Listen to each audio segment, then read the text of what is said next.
following program was provided by an independent producer solely responsible for its content.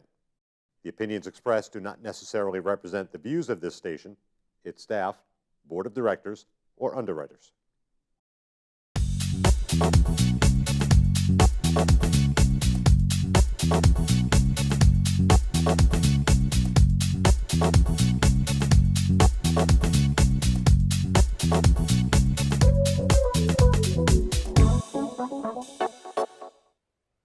Hello, and thanks for tuning in to Let's Talk Beauty. I have this fabulous top on from Fresh of Nashua.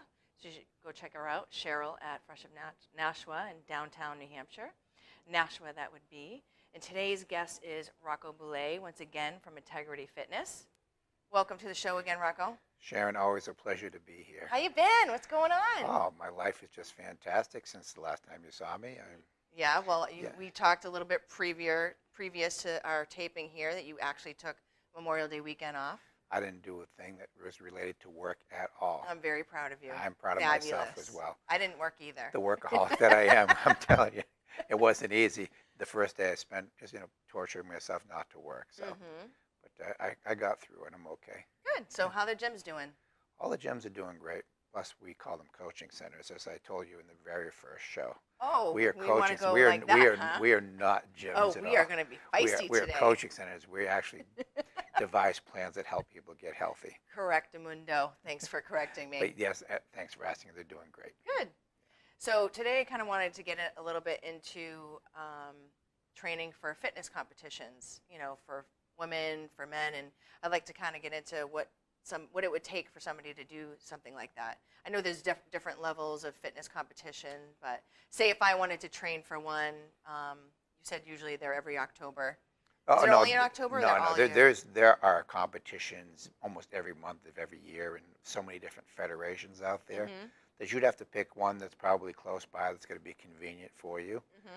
Especially for starters, you've never been in one before, right? Right. So first thing is to find a competition that's probably, to be quite honest, it's not going to be too difficult. You'll find that there's certain federations out there will have higher caliber competitors versus other federations that may have less caliber, but getting into just experiencing what it feels like to be up on a stage, right?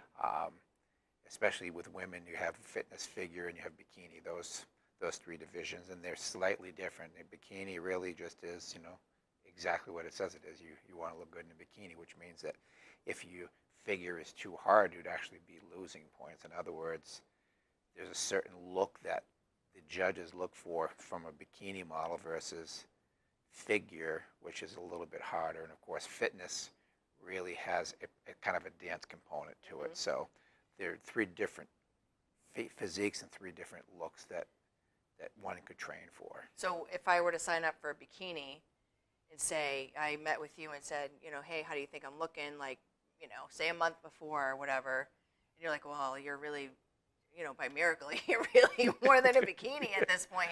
Can you change your level at that point, or you can't? Well, it all depends on what that point is, because you're not really defining what that point is. Could you be too hard for a bikini? Yes. Right. So, but if you had enough time, yes. Could you put some body fat back on? Well, we all know the answer to that, right? Well, yeah, but who would want to do that? Somebody who wants to go from figure to bikini. Right, but bikinis would be the first one, and then it gets harder. That's correct. But I thought you were asking me that, am I too lean for bikini that I'd want to look? No, that is what I'm asking. Like, if I wanted to. So if you're too lean, then obviously you'd have to put some body fat back on. Okay. I mean, not a lot. I mean, there isn't a huge difference, but when you're taking a look at a bikini competitor versus a figure, and you can go online and search Google, YouTube, and see, what the difference is between what those girls look like. And every one of those federations has a different definition. You'll see some bikini competitions that have what other federations would consider figure. So it's really, because it's such an opinionated type of a competition, that each federation has their own guidelines as to what they're looking for, and even within those federations, sometimes what they're looking for changes from year to year. Some years they might like the long and lean, where other years they may like the short and more compact person. It really depends on the year and also on the judges how people subjectively see something. Right. Now, you've gone to these competitions in the last few years. I know Jill had done it from your gym. Hmm. As long as, I mean, with a couple other young ladies that you know now, do they do age groups, or does it matter? No, you can be a novice. In other words, if it's your first competition, even at, what are you, 60 what? Oh, I'm 46. Oh, 46. I had Yes. it backwards. You said 64. I look damn good for 64. Thank you very much. I'm just busting on you. Maybe we can come back and at that time, and we'll see how we look then. As long as they look like Granny Clampett, I guess that'll be okay. Well, like my dad. Yeah, I mean, look at him. He looks really good for I his know. age, doesn't he? We should Yeah. get your dad on one of these I shows. told him that. We'll see. We'll see. But to answer your question, no, you can be a novice at any age. All that really means is that you've only had like 1 to 2 competitions, so you're kind of a newbie, and they classify those people in a different class than somebody who's been competing for years, that knows all the ins and outs of getting in shape, how to do their posing, how to do their routines, how to look. I mean, those people who are more advanced to go in what's called the open class. So, they give you kind of a break in the novice division, but they also go by height as well. Okay. I've judged competitions where they've had way too many people in classes, and I don't know why they do this, but the last competition I judged, there was one women's group. There was like 17 people up on the stage. Group? Oh, yes, wow. and I'm sitting That's there, hard. as a judge, trying to look back and forth along this whole line of women that are up there, and each one of them's worked their butt off to get in that kind of competition, and I want to give them, the best chance at really looking at each person. They give you like, a minute, and I'm trying to look at 17 women in a minute, and trying to figure out, okay, that one's out, that one's out, that one's out, that one, so I can score these people as fast, but also as professional as possible, because everybody's worked very hard to be there, and I don't want to shortchange somebody, and sometimes that happens because of time limitations. So. Now, if I wanted to go, how would I look that up? If I wanted to go, are there any in the area, maybe this summer, that if I wanted to go get the vibe, or see how it kind of goes, Yeah, there's a friend of mine who runs a competition over in Dover every year, and it's called the Granite State Open. Her name is Laura Turtelot. They call her the Turtle. You might want to look up Granite State Open or Laura Turtelot and just give her a call. She's easy to find online. I don't know her contact information off the top of my head, but I'm sure she would appreciate me giving her this little plug. Granite State Open, everybody. Yeah. Enter tomorrow. But she would definitely be able to fill you in. She also teaches the women how to do their posing on stage as well. So the special ones for the bikini, special ones for the fitness, and so forth. Yeah, bikini is relatively easy. They do this little sexy saunter across the stage. Well, next time we can have you stand up and do a little demo. I could do that, but I don't want to take away from the show. Oh, okay. We scare everybody off. Everybody hitting that power button off. Okay, get him off there. So, what do you think the possibilities of something like that versus now training to do a bikini thing for October time frame? Time frame all depends on the shape that an individual is in beforehand. What I can tell you, that when we trained Jill for the competition, I think this was 2 years ago, she was 12 weeks away, and I told her professionally, and I don't mean this in a bad way, that there wasn't enough time. But one of our friends really wanted her to do it with her, so what I did is I looked at the amount of fat weight that she had to lose in that time, and I want to say that it was somewhere around 16 pounds to lose in 12 weeks, and it's cutting it pretty close. So I took 16 pounds and I multiplied that by 3,500, because there's 3,500 calories in a pound of fat. I don't know if you know that number. And once I understood how many total calories of fat she had on her body, I took the 86 days, which was the 12 weeks. So I took the amount of calories and divided it by 86, and it gave me something like 663 calories per day that she would have to lose in order to be able to make it for the competition. So 663 calories a day is awfully tough Yeah. to actually either reduce calorically through your diet and or through exercise. So we've tried to figure it out. Okay, how do we cut the calories down to a point where she wouldn't lose muscle tissue, which is a very tough thing to do because you need enough. Right. You need enough energy in order to be able to perform the exercise that you need to do, but also not to become catabolic and lose lean body tissue or muscle mass during this process. And also, secondly, to be able to figure out how much exercise she could do to remove the remaining calories. So 300 calorie deficit for food. So we dropped the calories from, I want to say, from like 1900 to 1600 calories. So that gave us 300 calories out of that 663. So I had 363 left. So every day she'd have to get on the treadmill. She put it on an incline and she couldn't get off until she was at 363. Really? Yeah, so mathematically it all panned out. 363 calories burned? 363 calories because her total net calories that she had to burn was 663 per day. So we reduced her caloric intake by 300, and the remainder was the 363 that we did through cardio training, and it was very slow, just walking on an incline. And it took her, I think, about about 70 minutes or so at that incline, and she would burn the other 363 calories, and that's how she did it. So she went from 141, I believe, to I think she got to about 126. So if you're a runner or a fast walker, or if you just want to walk on an incline, whatever your personal preference is, as long as you get to that calorie burn, or would it? Yes and no, but there's no real straight answer for what you're asking me. My preference would be to do wind sprints.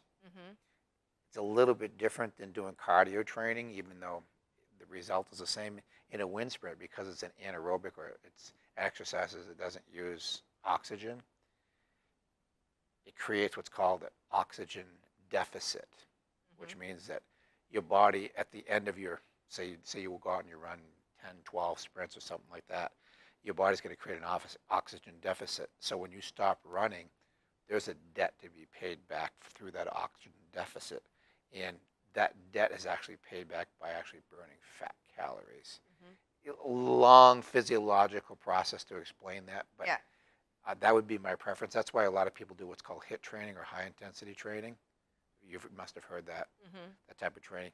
That creates that same type of oxygen deficit. You're doing faster movements and you're slowing down? No, it means that you'd be doing kind of a cross-training thing. So you might do weight training. You might do weight training for like a set or two of some particular exercise. Then you might go ahead and get up on the elliptical and go as hard as you can for 2 minutes. Well, it's funny you say that because there's a guy that I see at the gym, and I'm trying to figure him out, but that's what he does. He'll run on the treadmill. He will run to the exercise machine, okay, run back to the treadmill, and he continues to do this for a certain amount of time. That's called high-intensity interval training. He's doing something that's helping him get in shape I'm so glad faster. that you're telling me that he's doing something, because I was beginning to wonder, what are you doing? Because you see things at the gym, and sometimes you're just not sure what's going on. Well, our conversation before the show started today, when all the nonsense things that people do out there, that it totally blows my mind, Well, because people will get into that. But but this is actually a guy who's doing something right because he understands the science. So you may look at him and think, oh, that guy's is he crazy? Yeah. But more than likely, he's actually optimizing his amount of exercise time through what he's doing and doing a better job at getting physically fit faster than everybody else around him. So whoever you are out there, good job. Hats off. So you recommend that way, or the high incline to get your hour or whatever it takes to burn those calories? You can do it either way. Well, in reality, Yes. it would be me doing the high incline. See, when you're just slowly walking, yeah, there's another thing called what's called an R quotient, or the respiratory quotient, which really simply states that the easier the intensity, the more fuel comes from your fat. The higher the intensity, the more fuel comes from your glucose or your sugar stores. So without getting into all of that scientific mumbo jumbo, if you're just walking at a slow pace, you're really just burning fat. So you can rest assured that you're not going to get catabolic if you're just doing this little trudging thing and burning calories really slow, because you're still going to get the fat off. If you have fat to lose, I would recommend that people don't be too fat when they start. That way you can just really manipulate your food and you won't have to do all that stuff. That would be my preference. Okay. You know, that I would get my body fat, say, for example, a bikini competitor would be somewhere between 14 and 12% body fat by the time. That's hard. Well, that's not figure of fitness Well, where, either, okay? where my body fat was like a few months ago, I know it's better. It's gotten better, but yeah, that's. Yeah, so. I mean, it's definitely, we can all do it. It's doable, but. Yeah, so getting down to that 12 to 14% range is relatively tough if you're coming from a long distance away. You know, if you're starting out more than, say, 20%, it's going to be a while, and you may not make it. So you have to take a look at what amount of fat loss you have to get away from your body so that you're not becoming catabolic and losing your muscles and becoming this flat, skinny, fat person, but somebody who is, their lean mass is full, and that their skin thickness is very thin, so that the judges can see the shapes of the muscles. You know, so for bikini, we look for nice deltoid to arm or tricep tie-in, so we see there's a little bit of a definition, and not where a figure, and we want to see the actual deltoid muscle and the separation between the biceps and the triceps. We just want to see there's a nice little sleek line there. You know, same thing when you're looking at the glutes and the hamstrings, and the way we look at how the quads look just hard but not chiseled to the point where we can actually see all the quadricep muscles either. Right. There's a certain look that we look for. It's softer. It's, in my opinion, a lot more feminine than the fitness of the figure. Right. So, and that all has to do with how hard the diet is and how hard the training is, or how intense that is, so that there's a certain outcome that you want to have depending on what classification or what event that you're going into. Okay. Does that make sense? Yeah. Yeah. And so there's a lot that leads up to that. You know, there's, you know, these competitors in the off season are still thinking about their next competition too. They don't just look at, well, it's 12 weeks out or this many weeks out. They're always looking at, okay, this is my in season, this is my preseason, this is my postseason. Very much like any athlete, whether they're football, baseball, whatever professional athletes, they have in season during the time they compete. They have postseason when they're recovering and starting to get back into shape for the next preseason, then the in season again. This cycle happens all the time. In fact, back in my competitive days, there was always a season that I was in, as far as, you know, once you get to that world level, that the first year when I won the world championship, I didn't think I was going to win. I was just hoping to get a trophy. And then when I became the overall winner, there was a lot of stress after that because I had a title to defend. Yeah, exactly. You have to maintain. Like, oh, I'm like, oh my God, I got to do this again. So, you know, everybody wants what you have. So there was a lot of like extra stress that I never thought about being a world champion. And say, okay, well, you know, it's like, how do I become better than I was the year before, and how do I train as best as I can so that I won't be beat again? I did it 5 times, which was pretty amazing. Yeah. And then after that 5th time, I hung up the gloves. I'm like, I'm done. Right. I don't want to go through this stress. It's very stressful. You know, so I can understand, you know, professional football players and baseball players, and, you know, when it comes to the end of their career, like Peyton Manning, hanging up the cleats right now is such a great thing. You won the Super Bowl. You can get out. I don't have to compete again. I don't have to live up to the high stress of being the best that there is. And all competitors have that nature about them, that they don't just think of it, okay, well, I'll try this, because they don't try anything. They always feel like there's something that they're going to do to improve themselves from one aspect of their life to the next. They always constantly look at themselves like an artist would look at a statue. Like, say, how do I sculpt this to be a little bit better? How do I make that better? And you can get that obsessive with it because it is a very obsessive sport. Yeah.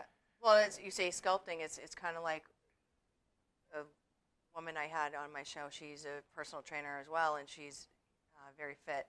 And that's what she said. She looks at your body as a sculpture, and sculpting your body to where you want, or where you want it to be. You know. It is. Yeah. And, so if you're trying to sculpt here, it's mostly diet. I mean, you can crunch till the cows come home. Right. But if you're crunching on pizza, well, guess what? You're never going to see your abdominals. It's a process of eliminating all the junk from your diet and slowly removing all the fat from your body. And it's also building from the inside out. Some people think if I stop eating, that somehow that fat's going to come off, and underneath is this beautiful sculpture. That's not true.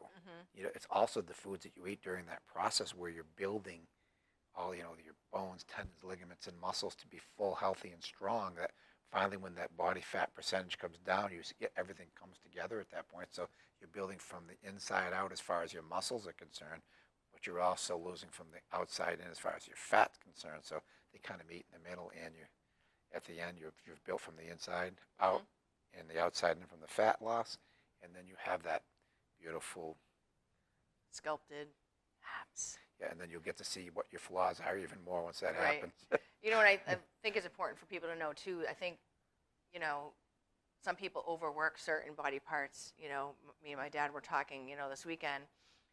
You see these people at the gym doing 100 crunches. It's like you only need to do 3 sets of, do your regular workout, and maybe you could have something to say about that. But some people, you see them overworking certain parts. They think they're going to get there. Yeah, because some people are under the impression that you can spot reduce, and there's no such thing. Genetically, the way it comes on is genetically the way that it comes off. That's reality. So no, you can't lose fat on your butt by doing glute extensions or doing side crunches if you have the muffin tops. All that stuff is just, you have to change your food. It's not an exercise problem. It's where your genetics place your body fat. So they should just work out like normal set yes, training? I could honestly tell you that underneath my nice half-inch layer of fat that I have going right now is some wonderful abdominals.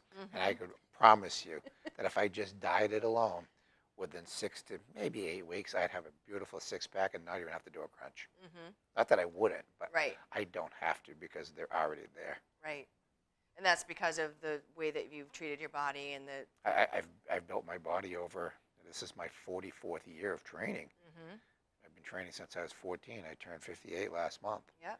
So I've been religiously But I think it's a good point for people to know that may tune in, and watch the show, that some people have that mentality. They're just, it's bikini season right now. It's, it's time to get in shape, and, it's really about eating clean and what you're putting in your body and exercising at, your normal pace or... Yeah, that's... I hate to say this, but those are dreamers that say that. Those are the people who say, I'll start Monday. Those are the people who just... I've never said that, just so you know. Yeah, you said Tuesday. I said Tuesday. Yes, I'll start Tuesday because Monday was a holiday. But the reality is that, no, if you decide, to make up your mind takes a second. So it doesn't mean, well, I'll start this.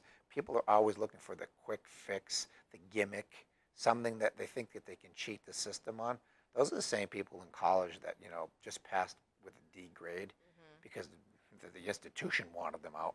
Give them diplomas to get the heck out of here. Yeah. Those people have become airplane pilots and doctors. It puts everybody else at risk. The mentality of thinking that way is just flawed. It's something that I think, since the industrial age in this country, we started thinking of ways to be able to manipulate instead of just rolling up your sleeves and getting to work.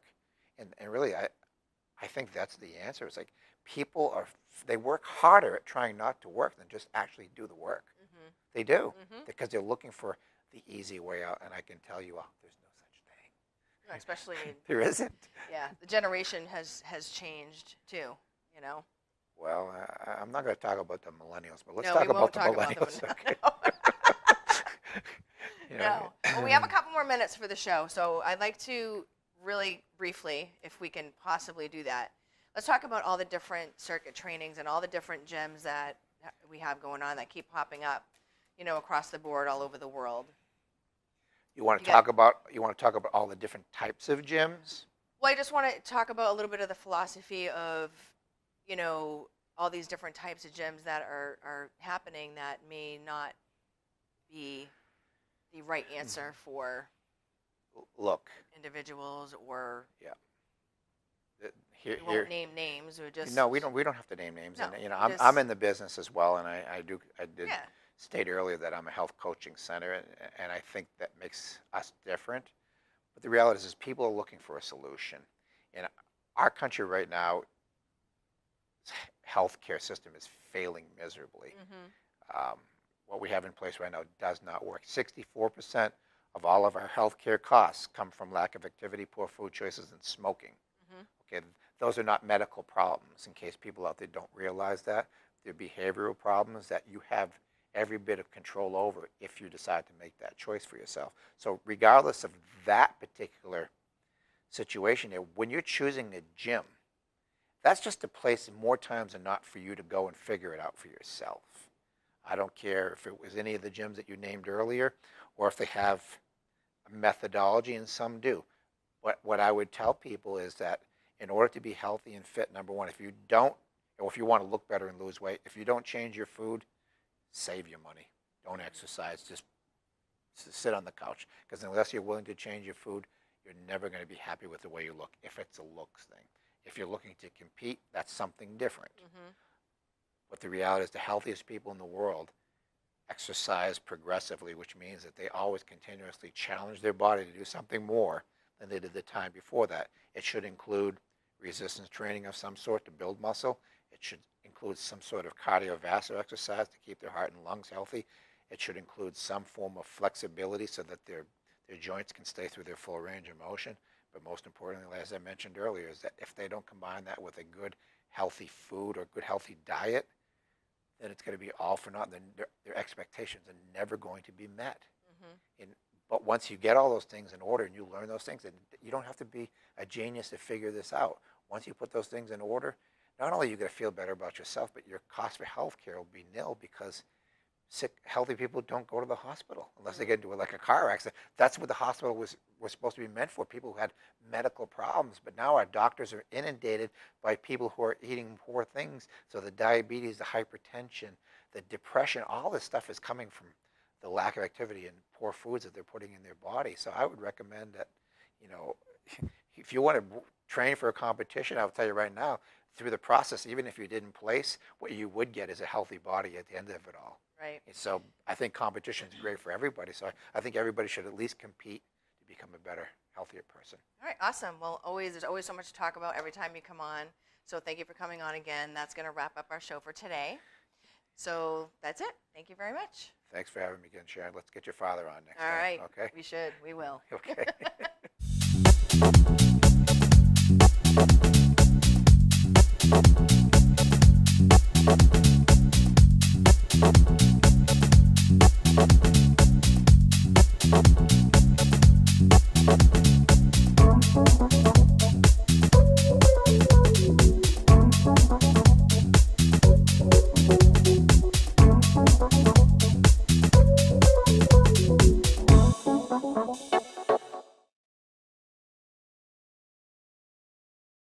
The preceding program was provided by an independent producer solely responsible for its content. The opinions expressed do not necessarily represent the views of this station, its staff, board of directors, or underwriters.